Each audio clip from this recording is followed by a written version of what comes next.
नमस्कार। मैं डॉक्टर तिवारी वीरेंद्र नाथ पिछले 36 वर्षों से आयुर्वेद के क्षेत्र में कार्यरत हूँ। वर्तमान समय पर पंचकर्म विषय में प्रोफेसर पद पर कार्यरत हूँ। आज भाव दर्पण के माध्यम से भाव दर्पण के द्वारा शुरू की गई ज्ञान श्रृंखला में जुड़ने का अवसर मुझे डॉक्टर कल्पना घोलप जी के द्वारा प्राप्त हुआ है। अतः सर्वप्रथम मैं डॉक्टर कल्पना जी को धन्यवाद देता हूँ और उनका अभिनंदन करता हूँ। साथ ही भाव दर्पण के आयोजकों को, जिन्होंने मुझे इस श्रृंखला में बोलने का अवसर दिया, मैं उनको धन्यवाद देता हूँ और उनका अभिनंदन करता हूँ। भाव दर्पण द्वारा प्रारंभ की गई यह ज्ञान श्रृंखला सुचारू रूप से चलती रहे, इसलिए मैं डॉक्टर विघ्नेश पिल्ले और डॉक्टर अमनदीप कौर का नाम प्रस्तावित करता हूँ। मित्रों, मैं आयुर्वेद और पंचकर्म विषय से जुड़ा हुआ व्यक्ति हूँ। अतः आज मैं आयुर्वेद के विषय में बात करूँगा। आयुर्वेद केवल चिकित्सा शास्त्र नहीं है। आयुर्वेद स्वस्थ जीवन जीने की कला बताने वाला शास्त्र है। आयुर्वेद के शास्त्रों में प्रारंभ में ही व्यक्ति स्वस्थ रहते हुए अपनी आयु को कैसे पूर्ण कर सकता है, इस विषय में विस्तार से वर्णन किया है, जिसको जीवन शैली कहते हैं, या आयुर्वेद में उसको दिनचर्या, रात्रिचर्या, ऋतुचर्या नाम दिया है। अर्थात व्यक्ति को कब उठना चाहिए, प्रातःकाल में उठ करके क्या करना चाहिए, क्या भोजन करना चाहिए, कौन से ऋतु में क्या खाना चाहिए और क्या नहीं खाना चाहिए, कब सोना चाहिए, इन सब विषयों का विस्तार से वर्णन किया है, जिससे व्यक्ति कभी रोगी हो ही नहीं।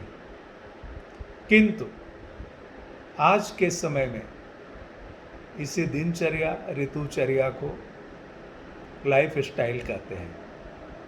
आज के समय में प्रायः करके बहुत से लोगों का लाइफ स्टाइल अनहेल्दी हो गया है। इस अनहेल्दी लाइफ स्टाइल के कारण लोग अनेक प्रकार के व्याधियों से शीघ्र ही ग्रस्त हो जाते हैं, जैसे प्रतिश्याय, उच्च रक्तचाप, मधुमेह, स्थौल्य, थायराइड, संधिगत वात, आमवात आदि जैसे कष्ट देने वाली व्याधियों से ग्रसित हो जाते हैं और अनेक प्रकार के कष्ट प्राप्त करते हैं।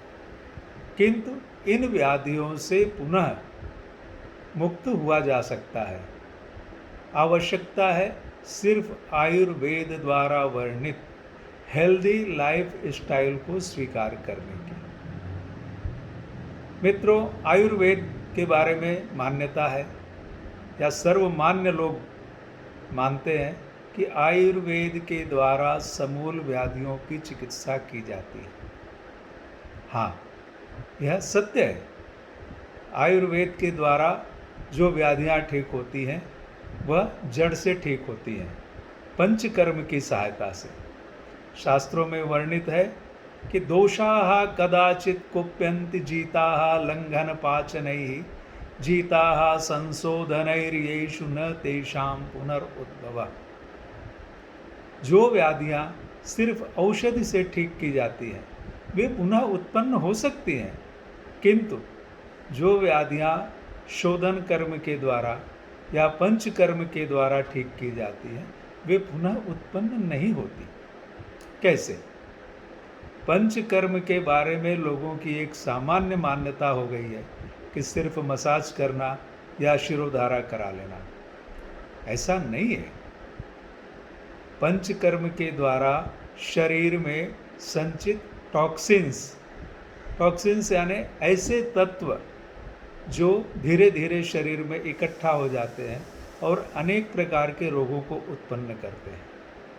पंचकर्म के द्वारा उन टॉक्सिन्स को, विषैले तत्वों को शरीर से बाहर निकाल दिया जाता है। इसलिए जो व्याधियां ठीक होती हैं वे पुनः उत्पन्न नहीं होती। आज के लिए इतना ही, किंतु यदि पुनः अवसर मिला तो व्याधियों पर, पंचकर्म के विषय पर मैं विस्तार से अपने विचार प्रस्तुत करूंगा। धन्यवाद। नमस्कार।